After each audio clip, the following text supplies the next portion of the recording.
Oui, malade eza makasi tozoyeba te nani aza nango na ntango nini eza kokoma me toza komona ebele baza kokufa baninga bayaya bandeko bafamille bandeko mosusu bakolege kisi ya liboso ezali kolanda mibeko kutosa mibeko ya mibale ezali soki ekuti yo na likama wana koezite te kende mbangu na hôpital bayeba kosala examen mpo bayeba kopesa yo kisi oyo bakopesa yo bakozwa bamesure wana esengaka kotanga yango bien kotala baconséquence nango pour que ceux qui ozwi yango et entraîner baconséquence mosusu te plus grave que oyo boza koevite c'est-à-dire bokoevite maladie te mpo bocrée bamaladie mosusu mpo bato mosusu bakufa souhait ezali que communauté nyonso eza hiérarchisé mais ici tokoti nao na hiérarchie ya idée te awa tozali na adhésion ya idée et adhésion à idée wana c'est vraiment une idée républicaine soko lobi na bato boya totonga mboka namoni te mabe eza wapi omoni côté touti na mboka na biso depuis 1960 ti lelo mbutu eza na ba moyenne moko acceptable que mutako vivre nango mais biso tozali en dessous ya moyenne wana $5 le jour soki tosali répartition ya Congo mobimba. Mais au même moment, il y a un groupe d'individus qui vivre au-delà. Il y a 500 jeeps au monde parce que moi je ne suis pas allé à Boma, mais tout le monde y peut sur les réseaux sociaux que les jeeps et ezali voice morebimi à président qui est cadeau pour na bino bato union sacrée. Ce qui est na kenon kana ba phase wana. Ce qui est cadeau mais bodaki 350 ou 400. Les 500 jeeps wana, c'est-à-dire ce qui est pe don présidentiel, je vois pas pourquoi il va se gêner. Il y a un grand public qui vient de doter le Parlement na ba jeep ya sika. Ba dire il y a Mbosso, mais oui, dire il y a président Mbosso. Il faut que soit ozana contexte ya kozwa ba voice, il faut yeba nanu réunion ezalaki ya nini. Lisola nga bandaki na nini? Poye ko koma na esika wana. Voilà. Na Congo ba katara na esika wana. Na ce que je sache, depuis début de législature oyo, to bundi poto zwa ba jeep. Suivez Amadia TV. Amadia TV est une chaîne d'actualité générale. Vous aurez sur Amadia TV politique, économie, société, philanthropie, culture. Soyez branchés, c'est une chaîne de haut niveau pour vous informer de la manière très respectueuse et en suivant des normes journalistiques. Abonnez-vous massivement sur votre chaîne YouTube Amadia TV. Mbote na bayiban sobozuli bakumalamu ya kolanda masolo ya politiki bino bayibolanda kabiso na nzela ya Congo Dialogue. Mbote pe na bino bayibolanda kabiso na nzela ya Amadia Télévision. Tozali na esengo ya koyeba ke boza ebele bino nyonso obozolanda biso. Vu la grandeur de l'actualité politique na République démocratique du Congo, tozali na esengo ya koyambela biso pe bino bayibozolanda biso moko ya baponomi ya peuple congolais. Ezali bongo honorable Dédé Mupasa o tobenga mot de passe azali élu ya Kwilu ndenge boyebi na liste ya ADRP oyo penza bazali na union sacrée elongo na mwana mboka Dédé Mupasa nde tokosolola mambi matali Congo démocratique bino bayibolandaka biso bebi philosophie ya émission oyo c'est la République démocratique du Congo qui est au centre de nos échanges. Donc elongo na honorable to solola na ye mwana mboka honorable Mupasa mbote na yo mbote mingi mbote pe na balandi nyonso oyo bakozwa tango ike ya ko cliquer na lien na bino ya ko tala pe télévision na bino po bayeba nini toza kanisa pardon na mboka na biso matondo mingi honorable Mupasa tozo rappeler oza eli ya Kwilu o représentaka Kwilu awa na Assemblée nationale na ndenge ba situation o ekomi ya troisième vague na ndenge ba mesure eye oza molobeli ozali molto oza ko représenter population et ya message nanu ya liboso ko zala nini na bazolanda yo ba kozwa chance o ba lingaka koyoka yo okoyiko yebisa bango bongi basala nini pona kozala mosika na maladie o pe pona ba mesure o ba autorité municipale to urbaine baza kozwa. Oui, maladie za makasi tozoyeba te nani aza nango na ntango nini eza kokoma me toza komona ebele baza kokufa baninga bayaya bandeko bafamille bandeko mosusu bacollègue oyo bakonzi baza koloba eza remarque fondamentale liwa ezali pour dire que maladie peut ezali mais quant à système d'encadrement tolanda baspécialiste c'est-à-dire bato baoyo babongama mpona kolanda santé ya bato ministère ya santé baninga ya INRB na bakonzi nyonso balandaka mambo ya santé publique faut toyokela bango donc soki tosaleli yango ekopermettre biso tozala mwa mosika na maladie donc kisi ya liboso ezali kolanda mibeko kotosa mibeko ya mibale ezali soki ekuti yo na likama wana kohésite te kende mbangu na hôpital bayeba kosala examen mpo bayeba kopesa yo kisi oyo bakopesa yo matondo mingi mais tomonaki ozali mo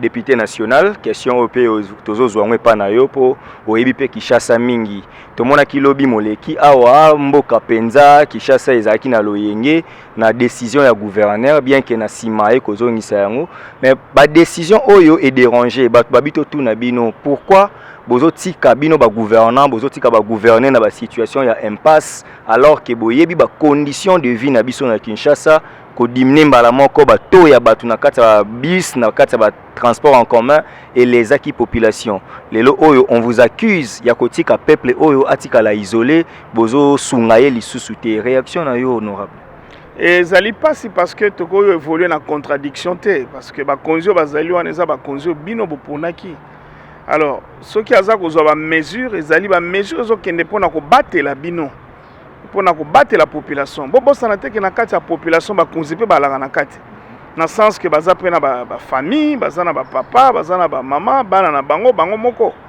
c'est-à-dire mboka eza mibale te awa soki olobi Kinshasa eza atteint c'est tout le monde aza na kati ya risque wana donc bacondition bazwi bamesure eza pour koprotéger population 100% protéger population mais kozwa bamesure wana esengaka kotanga yango bien kotala yango na baexpert kotala baconséquence nango kotala côté nini eza favorable pour que ceux qui ozwi yango et entraîner baconséquence mosusu te plus grave que oyo boza koéviter c'est-à-dire bokoéviter maladie te mpo bocréer bamaladi mosusu mpo bato mosusu bakufa na ndenge bozo protéger bango donc esengaka vraiment ya des spécialistes bango nde bapesa ligne oyo biso fi tolanda omonaki na niveau international OMS alobaki tolata bamasque tozwa distanciation tosokola maboko ntango nyonso tosalaki yango na pratique toeliminaki na phase vague ya liboso badanger ebele deuxième vague mpe ndenge moko oyo tokomi na troisième eza un peu catégorie mosusu mpe ekomi bakonzi mpe bapesi ndenge mosusu ya kolandela donc fo tolanda mais quand kotia nombre ya bato na kati ya batransport na kati ya banani c'est sanitaire mais il faut babakisa soit nombre ya babus ou babakisa rotation ya babus parce que bato va se déplacer bato baliaka na pasi bato baza koluka na pasi il faut pas qu'on restreindre mobilité na bango ça de ce côté là il y a quelque chose et c'est normal ceux qui m'ont causé à revoir na ba spécialiste bien sûr et ça kaka pour na bonheur ya population voilà lokwa tolobelaka population tozali pe awa tozotunaka mituna mpo tozwi lokwa représentant ya population wana honorable Mupasa na mboka na biso ndenge makambo ezokende on commence à avoir peur na ndenge bokendaki bato nyonso mokonzi ya mboka abengaki na union sacrée mpona kosolola mais on constate c'est comme si mwa hypocrisie moko ezozala na kati wana balangage ezozala commun te bato misusu bazoloba makambo na ndenge na bango est-ce que eza na commission de discipline na kati ya union sacrée to eza na commission moko ekoki kolandela babiloko mosusu to boza na bino kaka bozokende pour soutenir vision chef de l'État sans qu'il y ait une hiérarchie qu'on doit respecter souhait ezali que communauté nyonso eza hiérarchisée mais ici to continue na hiérarchie ya idée te awa tozali na adhésion ya idée et adhésion ya idée wana c'est vraiment une idée républicaine soki olobi na bato boya totonga mboka namoni te mabe eza wapi seul problème ezali faut elanda banorme il faut elanda barèglement ya gestion ya cité gestion ya cité na makambo ebengi démocratie soki maponami esalemi na nsima na kati ya na basystème soit parlementaire ou semi-parlementaire esengaka deux blocs se créer opposition ou majorité alors na ba bloc wana ezalaka selon vision majorité ezaka que c'est le nombre non c'est autour d'une cause républicaine c'est autour d'une revendication c'est autour des idéaux c'est autour des objectifs alors au moni côté to wuti na mboka na biso depuis 1960 ti lelo mbutu mais na kati ba mbutu wana au moins chacun a donné un apport na kati apport wana tokoki ko bénéficier na oza positif ezala ba Lumumba ezala ba Kasavubu ezala ba Mobutu ezala Muze ezala Joseph Kabila oya suka oto moni na misu bino moko bo vivre il y a beaucoup de choses de positives dans le cadre institutionnel mais il y a beaucoup de côtés aussi où il permet à quitter décollage en mboka où senga ki ke yel mokonzi mboka le razu ya Félix Tshisekedi ameka kotala ndenge nini akoki ko avancer na yango mais azako zanga majorité donc azaki na deux possibilités ko zela ba élection ou frapper autrement par rapport ya pouvoir na ye ya garant ya ba institution donc je pense que mukolo ya lelo tout ce qui est bénéfique à notre population, c'est de voir un groupe consciencieux en républicain. Et au moment où na côté à majorité à l'élo, comme peut beaucoup de na côté à opposition au ya l'élo. Parce que là, dans l'investiture, il y a premier ministre. Tout cela qui n'a plus de 150 questions, il fallait poser pour éclaircir. Vu par urgence, il y a Mboka, c'est l'opposition qui a demandé. Bakata premier ministre a kendeka kato investir dans programme na a kendeka ko banda musala. Pourquoi? Parce qu'ils ont vu la cause républicaine. À Bazui état de siège, tout le monde unanimement est d'accord et tout le monde est en train d'appuyer. Au moins opposition comme majorité, sima il y a enthousiasme on a au Kenelango. Au moins lutte contre corruption et tout ça, tout le monde est mobilisé. Lutte contre la pauvreté, tout le monde est mobilisé. Donc pour une république qui veut décoller, c'était nécessaire dans l'esprit de l'union sacrée, dans l'esprit que ça est le peuple qui m'a camboé qui n'est dans l'olenge wana. Donc, mes amis moi pas c'est parce que l'écart est énorme. Il y a situation en mboka, ba besoin en mboka, ya bana mboka, écart eza ya mingi na production to za nango lelo. Tozo produire penza te pour na mboka po soki ba bengi PIB mwana na mwana to na mutazo moi par na ye.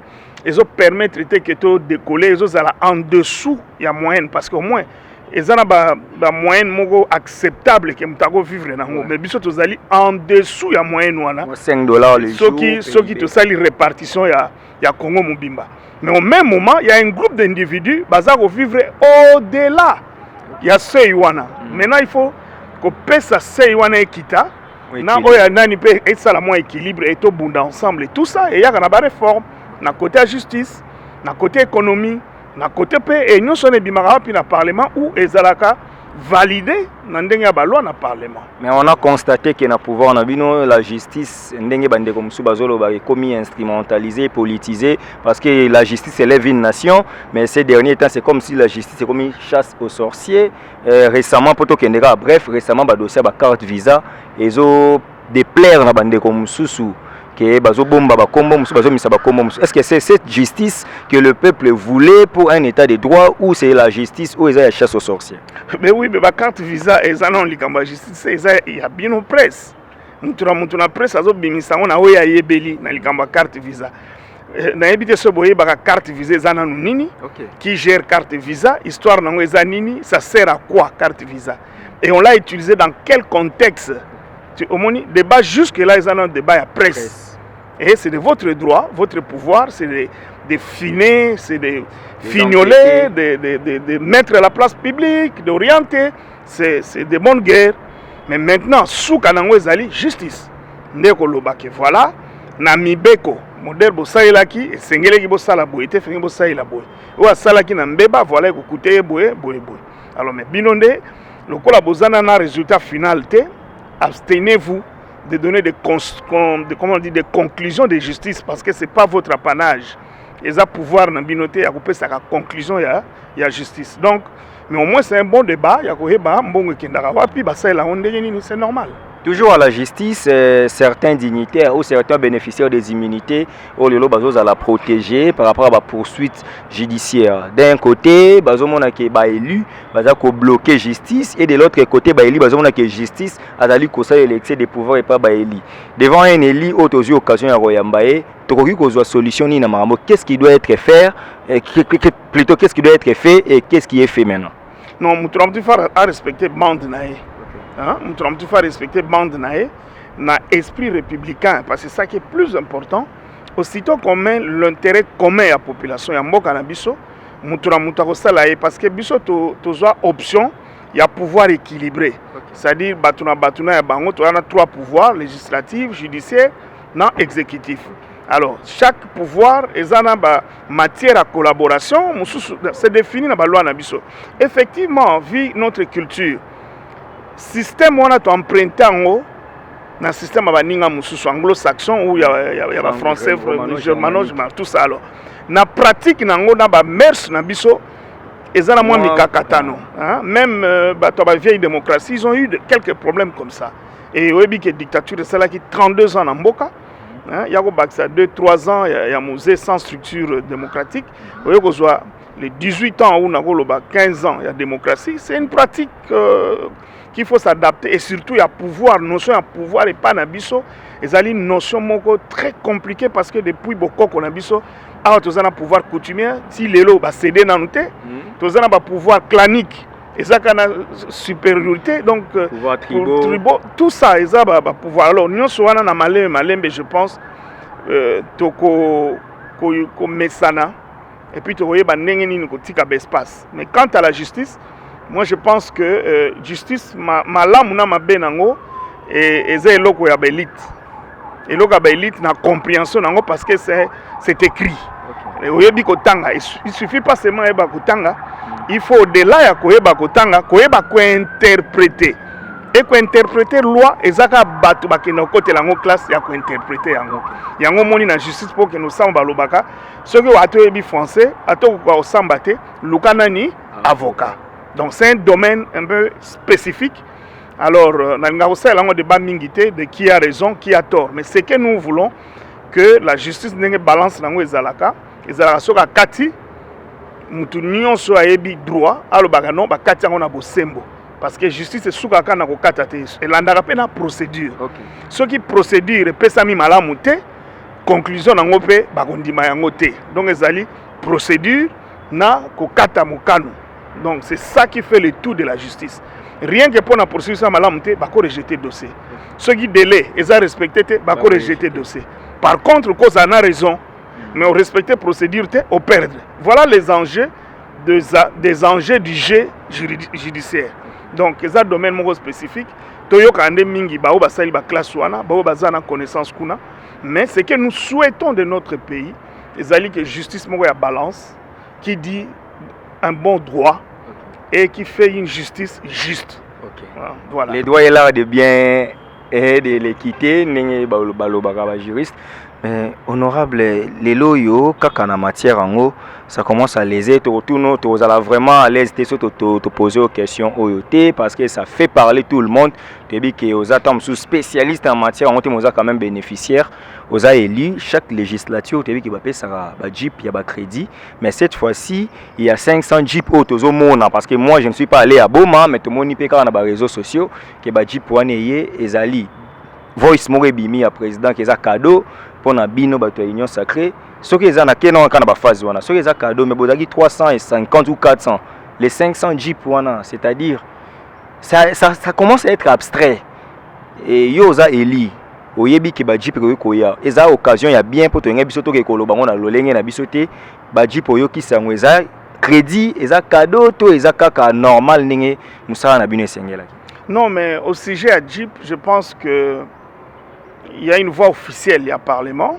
Où il y a un bon sens, il y a tension, il y a Jeep. Et Bissonayo, il y a une interprétation. Ce qui est un don présidentiel, je ne vois pas pourquoi il va se gêner.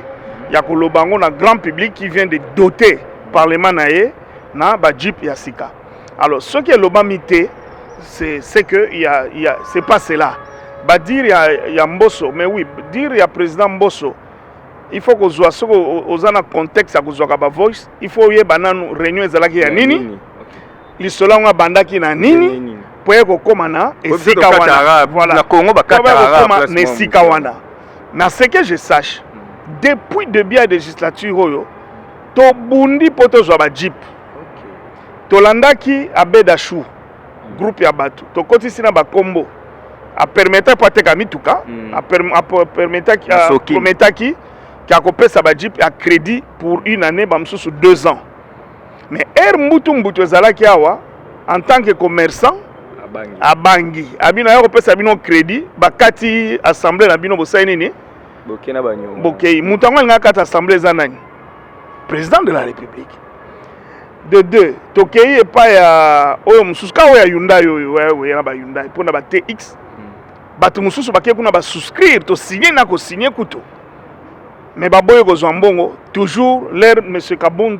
honorable Kabund alongwaki baye ko mona vraiment que c'est fini et parlement est commis déstabilisé mutako peso nyongo azate garantie zalagi souté alors à mon sens réunion sacrée et salemi d'ailleurs avant l'union sacrée discours à liboso dans la nation en congrès le chef de l'état a compris parce que c'est un député, c'est un ancien député. Ouais. À mon il peut pas sur les députés bazanango kokunda bibembe au-delà il y a un monument na bango ba pas sur bazanango mais sous bazoya na ba moto. OK. Hein? Ba sous bazoya na ba taxi, c'est pas digne pour vous, pour nous, pour nos députés. Nazolo ba na dimension wana, n'est-ce pas? Alors, il fallait vraiment qu'on paie sa autorité et aisance na yango. Alors, c'était nécessaire que toyeba tokozolango wapi. Parce que législation basée na stratégie na bango basalaka. Député nyo ça va badamo sala ba pesaka frais d'entrée, c'est-à-dire frais d'installation. Ceux qui musala esili ba pesaka pe frais anini de sortie, indemnité de sortie. Entrée na sortie et l'équipe mbongo ko somba nini jeep. Parce que normalement ba futaka 6 mois ou 9 mois, il y a contenu il y a ba monument nyo sezali. Alors il faut des montages financiers pour arriver il y a kozwa mituka wana ko pesa ngonani ba député parce que un seul député ne peut pas aller de lui-même que ça la montage moi on a vu là ba pesa mituka en donnant comme caution ndenga za député c'est très difficile ba musu bazoi ba nyongo na ba banka ba compliqué bango ba mai ba buka mapango na bango ba nini. Alors à mon sens le président de la République comme garant de la nation c'est porter garant pour dire voilà. Oh, vous avez un parlement, vous avez un non, vous pouvez signer, vous pouvez faire. Mais quand le président fait ça, vous ne pouvez pas le remercier pour ça. Quand quelqu'un se porte garant jusqu'à ce niveau, ça c'est, je ne dis pas que j'ai la vérité de ce qui doit se passer, parce que dans mon texte, vous savez que quand on fait ça don, il y a une attestation de donation. Voilà. Il faut souscrire une attestation de donation et il faut respecter la finance, je pense que le monsieur qui a importé ces véhicules jusqu'à Boma, c'est le propriétaire de ces véhicules. Alors, le mécanisme sous caution, il y a le président de la République, dans quelle manière l'acquisition il y a chacun de nous et Salema. Et c'était ça l'annonce de qui? De Mbosso. S'il y a d'autres cartes en dessous, en tout cas, ngana zalaka na réunion wana te moyena lobena bino ngo ezate o ngai analyse na ngai na ndenge na yebeli eza wana mais esuki pe wana te c'est vrai que bonheur wana aisance wana ko pesa na ba konzi ya mboka eza très nécessaire mais aussi il faut réfléchir toza na condition nini toza na période nini yango moni population eza tomoka comment ba ko pesa 500 véhicules. Hein? Na place oyo ba biche za ko kokate transport eza malonga te population ba futaram là ba professeur bazo kene bango moko na kati ya ba bus ba nini effectivement c'est cela le conditionnement ya ba autorité na bino c'est pour mieux réfléchir ndenge nini ba ko sala transport pour tous ezala eloko moko malonga poto ba koka yango do bo comparer biso kana poto te ceux qui te coquillent en l'élo qui te coquillent ba tramway c'est-à-dire ba train urbain ba to tche ba train ouais likolo ba nini bon un député va repasser mon tout kana contexte nini et pourquoi parce qu'à comme mata biswana biloko nous sona ndenge moko donc c'est ça notre souci notre objectif ensemble nous nous battons pour que nous obtenons un transport en commun pour tous, les transports pour tous, objectif 2030, 2040, tous la décision on a goloba awa. Si vous avez des conditions bien, réfléchissez pour tout le monde. Hein? Parce que Moussala député Zaka peut-être pour les uns, mais pour les autres, c'est vraiment tala héros d'Ozali. Dans Zali, on a eu pambaté pour na koluka, kokota bibliothèque, kota la ndengenini effectivement, toko améliorer le système de transport. Ndengenini toko kene toko dévancer le système mususu tozala ngolelo. Apparemment, vous allez plus mingi kota mamba transport. Non, j'ai la maîtrise peut-être la notion en logistique, hein, et un peu de finance publique. Et dans le cadre peut-être il y a des collecte d'impôts, mais beaucoup plus aussi dans le contexte de mine. Et la projection, il y a des petites et moyennes entreprises, l'entrepreneuriat, toutes ces choses-là, c'est des choses qui doivent être mêlées. Tu as suffisamment de loi, ou la loi est obsolète, et comme la loi est moins cala. Donc, faut réviser, il faut au moins des codes. Donc, les banques au Mboka Congo, vous avez des entrepreneurs, des jeunes, mais banques ça au moins exact. Ce n'est pas l'État automatiquement qui doit mettre une caisse aux agents non. Donc, il faut que tu réfléchisses au système moko, il y a quoi absorber dans le chômage. Donc, absorber il faudrait-il les à la loi ou que la réglementation moko le gouvernement faut en place pour absorber toutes les énergies intellectuelles en plus parce que bazali ba cadre chômeur universitaire. Donc toko cha bango wapi. Alors ceux qui n'ont pas étudié et qui vivent aussi par malheur, il y a la guerre, insuffisance, il y a paiement par parents na bango, mais sont des Congolais, ils ont droit. Nous devons réfléchir comment on doit faire. En Argentine, basala ndenge nini, na Brésil, basala ndenge nini, baza wapi, na Allemagne avant plan Marshall, après guerre mondiale, basala ndenge nini. Na France même là, bazo sala ndenge nini lelo na Éthiopie parce que Éthiopie est décollé hein. Voilà. Botswana est décollé na batan muke. Comment makambo eza ndenge nini? Tout ça il faut réfléchir na groupe kotala mibeko kotindi kango kozana ba réunion na ba ministre spécialiste à ba domaine pour na kotala na parce que c'est notre gouvernement faut tindi kango ko sala ba mémo ko accéder au président de la République que oyo yozo sala lelo ndenge nini ko comme pas na na synthèse moko boye basalela yango ekomela ye na ba conseil des ministres bayeba kozongela n'opinion publique oyo bato baza kolelela na oyo invention mboka na biso za osala. Donc voilà à peu près ce que je peux dire, mais c'est vrai que trop eza mwa munene mutu moko akoka obimisa ngote. Donc il faut que biso tout ça là na même direction et to dénoncer surtout ba mal et qu'ils allaient dans l'ordre de la politique, il faut te dénoncer parce que c'est l'intérêt de notre pays. Voilà, nous sommes arrivés à la fin, mais une dernière question, honorable Dédé Mopassa. Tolinka to tuna suka po tokende. Lelo yo ndenge ozomona tebi ke bakoma kwa kize bino trop bolingi ka ba élection mais na technicité tozomonela mambo ya bureau ya CENI ndenge tomonela na de balelo oyoyo c'est comme si na moi banquette na biso personnellement on constate c'est comme si 2023 élection comme mois passé pour ça là au bureau CENI ça pose encore problème nettoyage affiché électoral tout ça et puis les uns en RDC réclament que vous avez politisé la CENI, que la CENI doit être dépolitisée. Honorable, est-ce que la CENI réellement, il faut qu'il y ait des gens au bas politique pour guider, c'est l'homme congolais qu'on doit plus travailler ou réellement ces élections ici vraiment et dans les délais et puis dans des conditions respectueuses. Bon, mon particularité à dépolitiser, c'était la sortie à belligérance, na 1+4. Comme Batouazare Mandouki, Batouazare se comprendre, était en Babaïto local bitre à Katikati. Mais en principe, les élections, c'est une affaire républicaine d'un gouvernement républicain. Parce que si on a un gouvernement, on a sousna kanté, quand on a commis république. Et le ces élections, c'est dans ce cadre-là. C'est le ministère de l'Intérieur qui organise les élections, partout, pratiquement. Alors, contexte, il faut subir ma modification. Je pense que dans mon lelo, il faut que Bundande a besoin de ministère intérieur. Ma casse on a aussi la nini a aussi cette élection. On ne faut pas réviser constitution. Exact. Ça dit il faut tout évoluer. Il faut tout évoluer. Mais dans le contexte de Zanango pour 2023, ça demande un courage politique, analyse froide. Yakota là, est-ce que nous voulons des élections bâclées ou nous voulons des très très bonnes élections? S'il faut de bonnes élections, qu'est-ce qu'on doit corriger? Parce que nous sommes à la 4e expérience. Et là, comme zangi biso ata koyeba et bébé la ki wapi. Et bébé là qui voit pour éviter Congo est monene. Faudrait-il que ça la élection par semaine, bah sali nanu ya ba Congo ba silisi, ba publier résultat, bah sali ya boy ba publier, ou alors bah que ça la ndenge ni pour éviter parce que tout ce que nous sommes en train d'éviter, c'est la tricherie. Et puis bah système auto en place, et ont ben d'aba discussion est belé. Il faut aussi loi électorale parce que auto ça les loi organique, il y a organisation kaka ya CENI. Mais en plus de cela, il faut une loi électorale. Système nini to la élection. Vous on a dit que mbeba yozali suppléant ya mutu mais bateau qui ne représente pas ebioté.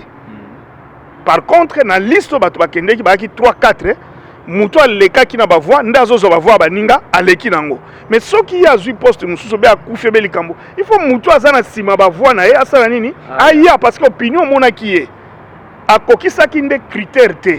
Mais ce qu'on va suppléant au bazar aux joies, au bas éviter à mon bachaka, bassina bango, public et éviter à mon hôtel va remplacer un nani dans mon hôtel. Ça, c'est des discussions qu'on peut faire.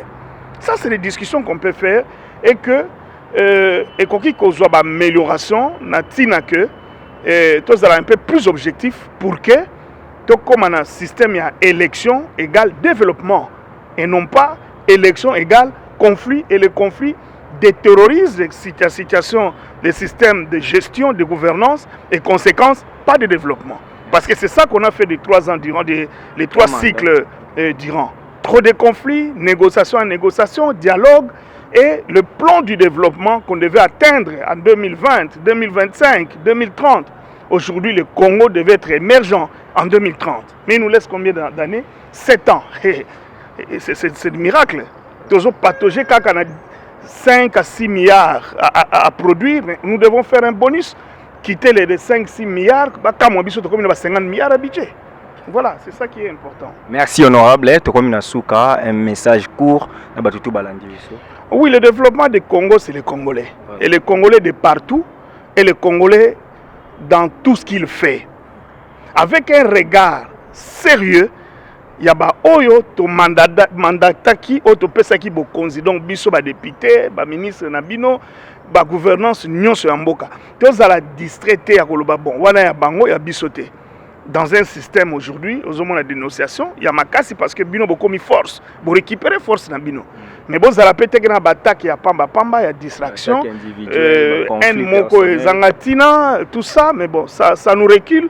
Ezana bato azana makanisa malamu balinga kopesa ngo soute tout simplement parce que comme il y a tendance bino ba journaliste bozana o bozo luka so bolingi bo nyata mutu bo nyati so bolingi bo matsape mutu bo matisa je pense qu'on doit mettre fin à toutes ces choses total dans la même direction c'est possible pour le Congo c'est possible mais en attendant il faut to longwana na souffrance tozana ngo c'est plus important a omoni bozo ba mambwaki na taki nango na yebi na kota partout na ba base belawa. Je te dis que vous qui avez laissé les parents au village, sachez que vous les avez tués.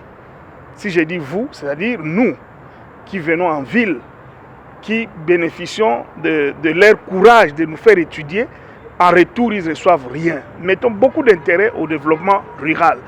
Occupons-nous de nos parents. Sinon, un jour, chacun de nous va rentrer chez lui, qu'il trouve des cadavres étendus partout parce qu'il n'y a plus de système sanitaire. C'est vrai que ce n'est pas à moi de dénoncer, je suis député, je l'ai fait et à chaque jour je reviens sur cela. Il faut une bonne politique rurale en termes sanitaires, et en termes d'éducation, en termes de transport, comme tu adores ça, logistique, déplacement, production agricole et conservation, pourquoi pas.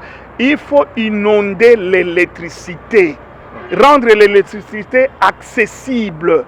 Rendre l'électricité accessible. Dans chaque village, à 10 km, tu peux prendre l'électricité. À 2 mètres, tu peux trouver de l'électricité. Ça va permettre aux investisseurs de s'implanter partout. Parce que partout au Congo, ce sont des coins à investir. Soit dans l'agriculture, soit dans l'industrie, soit dans la transformation. Donc l'électricité, c'est une denrée très très importante et on doit l'inonder partout. Nous avons nos capacités avec Inga de nourrir toute l'Afrique, mais ayons la politique de nourrir aussi le Congo comme continent. Parce que pourquoi pas? Parce qu'il y a beaucoup de potentialités d'investissement dans la République démocratique du Congo. Merci. C'était là la conclusion de l'honorable Dédé, que je vous promets que tu es Kalaté, parce que, comme vous le savez, tu auras plus d'émissions réfléchies, d'émissions et l'obéira plus République démocratique du Congo. Il était là en train de travailler, on ne peut pas quand même le prendre tout le temps possible. Aujourd'hui, l'essentiel est dit. Car chaque Congolais est le vecteur du développement pour la République démocratique du Congo. Donc, Soromi Bundelité, Moutara Bundelayo, Azate, peuple congolais, puissance, Yaliloba, et les Merci. Nastali Lima, où réalisé mission. Nganabino Tokutani, Mbalayasima. Merci.